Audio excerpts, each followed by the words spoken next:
This is a heavy-duty clothes hanger coat rack. As you can see, it folds up nice and flat, so if it's not in use, you can store it under a bed or someplace. It's very easy to put back up.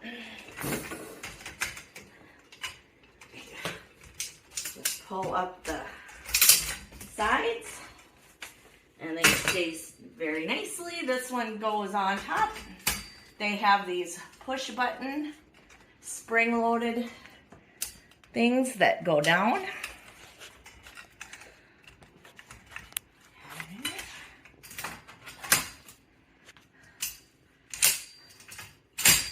Very easy. As you can see, I can do it myself. And then there also is some racks to go on the bottom to hold other things. They have nice big wheels on them with a lock. 2 of them have locks. That one and this back one, so it will hold it still. And it won't be moving all around. It holds up to 450 pounds.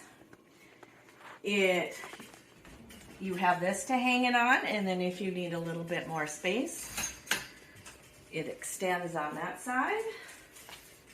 It extends on that side. And it also can be risen so that it's higher up here too. 6 feet, so if you need something for longer clothes. And here I have it with some clothes hanging on it. I've got lots of clothes on it. You can see there's plenty of room for more. Some shoes stored on the bottom. Gonna give it a little wiggle. Very sturdy. It's a nice clothes rack.